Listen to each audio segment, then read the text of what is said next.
tirar nessa daqui, porque eu vou falar com o Juliano Zimmer, dos bastidores da política. Juliano, o líder do MST, ele está lento, ele diz, né, que o Lula está lento e medroso. O João Pedro Stedley, ele cobrou mais ação do governo petista.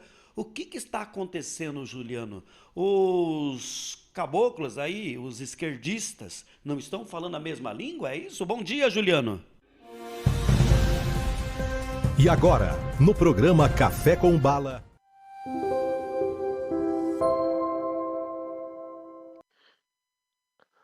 Bom dia Pedro Bala, bom dia a todos que acompanham o programa Café com Bala na TV Euronews. Eles estão começando a brigar entre eles, né? Isso é sinal que o governo não vai bem. Quando os próprios integrantes não se entendem, não falam a mesma língua, como você disse, a situação fica complicada. E o líder do MST, como você disse, o João Pedro Stedley, chamou o governo Lula de muito lento e medroso no cumprimento das promessas feitas para o grupo dos Sem Terras lá atrás, durante a campanha eleitoral. A declaração foi dada durante entrevista que ele concedeu ao site de notícias Metrópolis. Vamos acompanhar a fala de Stedley. Você me dá só um minutinho, por gentileza, Juliano? Ah, Só um tá. minutinho aqui, que hoje a Tá, gente ok, então. realmente, nós se atrapalhamos um pouquinho, mas é para você ver o que acontece, né, rapaz? Que situação, né? Eu peço a Deus, Juliano, que eles não cumpram o que eles prometeram ali, porque senão nós aqui, vou te contar uma coisa, vamos ouvir aí o invasor de terras.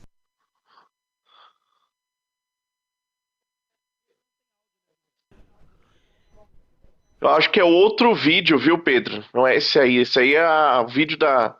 O outro vídeo que eu mandei aí, com a fala do Stedley, não sei se a produção A vai reforma agrária é a mesma localizar coisa, aí. acabamos de conversar. Ah, O governo está indo muito lento, resolvendo o conflito aqui até agora. Nenhuma família foi assentada. Por um governo nosso, 6 meses é muito tempo para não ter nenhuma solução prática objetiva. Porque as famílias da nossa base perguntam isso. E aí, o que mudou? Quando é que vai vir a solução para o meu problema? Elas não querem saber se o MST é amigo do Lula ou não. Elas querem saber quando vai resolver o problema da terra onde eu estou acampado. Então essas são as nossas avaliações do governo, que está muito lerdo e que deveria ser muito mais ágil.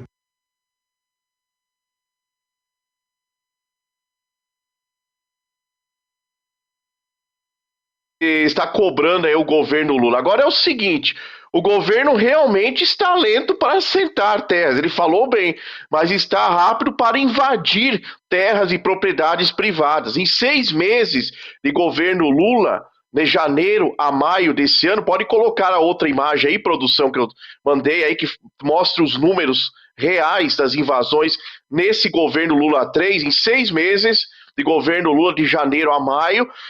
O MST já invadiu 56 propriedades rurais, né? E uma em junho, isso entre janeiro e maio, junho foi uma, deu 56, né? Conforme o pessoal aí vai colocar aí a imagem para mostrar o videozinho lá que ilustra o número de invasões. Então é o seguinte, é muito mais, esses números são muito maiores do que os 4 anos do governo anterior, do governo Bolsonaro. Durante 4 anos do governo Bolsonaro, ocorreram apenas 24 invasões. Olha aí, ó, os dados para você poder acompanhar. Ó, em junho foi 1 e de janeiro a maio foram 56, né? Dá até um pouco mais, 57 invasões, mais ou menos nessa média. Então é o seguinte, já ultrapassou aí todos os recordes em invasões. Durante os governos anteriores, desde o primeiro ano do governo Fernando Henrique Cardoso, em 1995 até o ano passado, 2022, fim do governo Bolsonaro, foi um recorde de invasões dos governos petistas de Lula e Dilma. Já somam mais de 2.937 invasões e mais essas 56 desse ano do governo Lula 3, Quer dizer, já soma então no total 2.993 invasões nos governos petistas, quase 3.000 invasões de terras em propriedades privadas. E assentamento não existe nenhum até agora, só invasões. Conforme mostra as imagens, estou trazendo aí, tem outra imagem também, essa daí deixa bem clara essa imagem, ó, o total de terras de invasões do governo Fernando Henrique, Dilma, governo Michel Temer, governo Lula e governo Bolsonaro.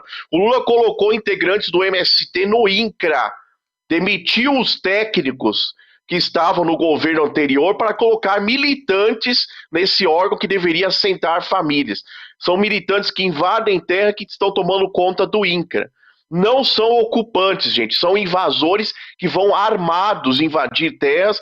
Existe aí uma guerra civil em cima desse assunto. Tem muita gente morrendo com isso, fazendeiros, proprietários de terra, que são mortos por conta das invasões. Em 17 de abril de 1997, o então presidente Fernando Henrique Cardoso declarou como sendo o Dia Nacional de Luta pela Reforma Agrária.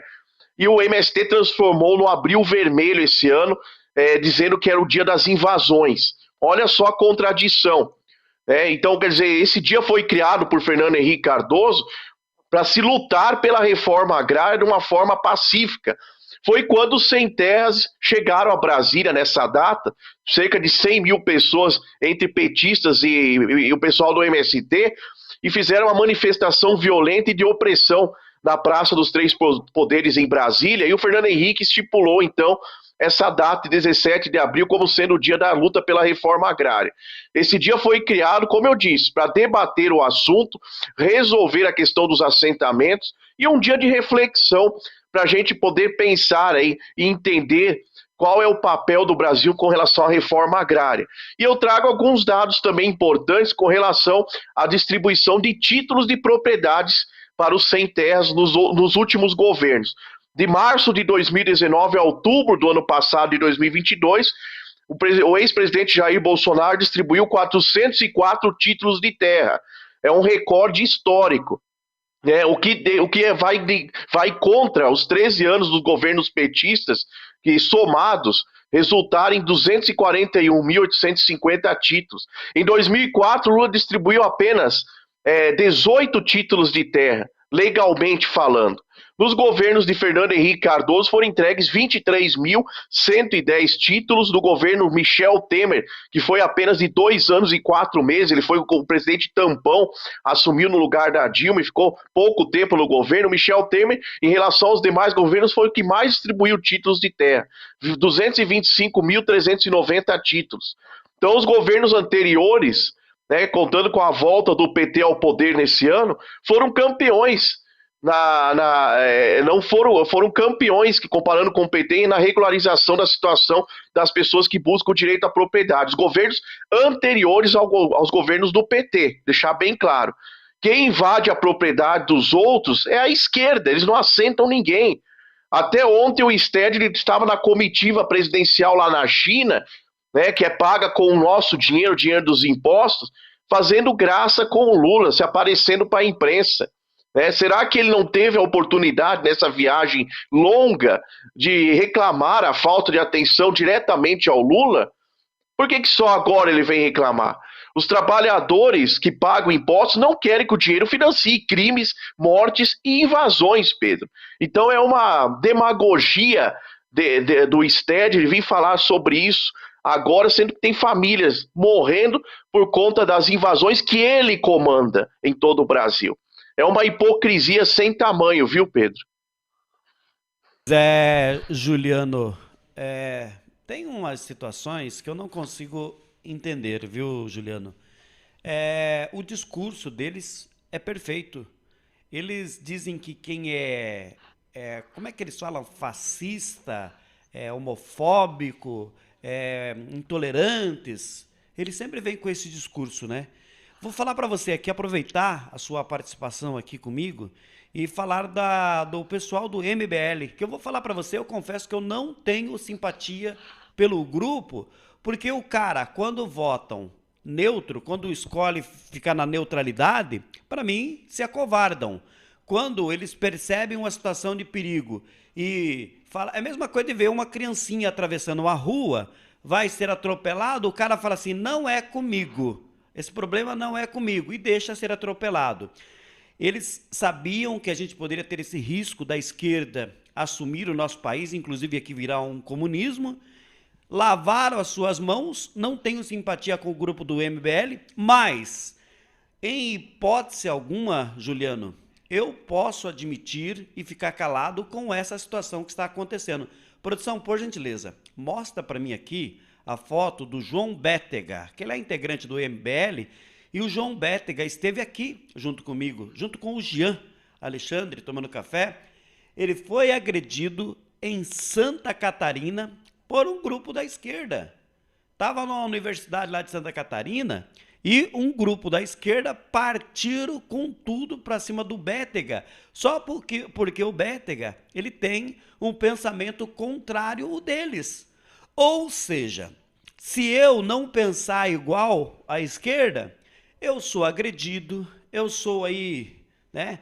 Até, olha, algo assim que não tem como admitir uma situação dessa. Não existe como admitir uma situação dessa. O João Bétega, ele esteve aqui junto com a gente, tomando um café, junto com o Jean Alexandre, e ele acabou sendo agredido em uma universidade de Santa Catarina por grupos aí da esquerda. O que esperar, Juliano? O que esperar do nosso país quando os caras falam, mas aquele cara era homofóbico, ele é contra esse, aqueles outros, só que lá no Rio Grande do Sul, em Pelotas, teve o cara que aí tá lá no governo, ele foi lá e falou que lá era exportador de fulano de tal, de uma espécie de ser humano. Aí todo mundo aplaude o cara. E quando o outro presidente, que eu não vou ficar dando nome aqui para não ter problemas, fala qualquer tipo de coisa, porque esse é machista, porque esse é aquilo. É uma situação delicada que nós estamos vivendo no nosso país nesse momento, Juliano. Então, para você ver, Pedro, como existia uma conspiração, e aí sim foi planejado um golpe de Estado, não no governo anterior, para não citar nomes, como você bem disse, existia já uma conspiração de golpe contra a verdadeira democracia. Há 4 anos atrás começou essa conspiração e terminou hoje nisso que nós estamos vendo. Autoridades de todas as esferas públicas desse país que armaram todo esse circo, armaram todo esse golpe, e hoje a população está sendo repreendida. Basta ver aí os que estão sendo julgados agora nos atos do 8 de janeiro. Estão julgando por atacado as pessoas que estavam lá. O pipoqueiro, o vendedor de algodão doce, que estava em Brasília no dia 8 de janeiro, que estava fazendo sua manifestação livre a favor da democracia, e aconteceu tudo isso que aconteceu. Estão usando tornozeleira eletrônica hoje, passando pela humilhação junto às suas famílias, junto às pessoas que o conhecem, junto à sociedade brasileira. Não se julga ninguém individualmente, não se tem crime, não foi cometido crime nenhum para deixar pessoas presas, não apresentaram provas, não aceitam defesa dos advogados dessas pessoas. Isso é golpe e foi planejado. Foi tudo planejado há 4 anos atrás, a partir de 2019, após as eleições de 2018. Então, meu amigo, é tudo uma farsa, eles inventam, eles fingem que estão do lado do povo para colocar na cabeça da sociedade, fazendo uma lavagem cerebral, de que eles são os bonzinhos e o outro governo é o governo ruim. É tudo um teatro e uma novela. Nós estamos vivendo, sim, um golpe de Estado. Estamos vivendo uma ditadura. E não tem como dizer ao contrário. Basta o que está acontecendo no Brasil hoje, Pedro. Perfeito. Juliano, muito obrigado pela sua participação. A gente volta na terça-feira, trazendo mais informações aqui dos bastidores da política. Um ótimo final de semana para você, meu amigo. Final de semana abençoado a todos, a nossa equipe, a todos que nos acompanham. Até terça-feira, Pedro.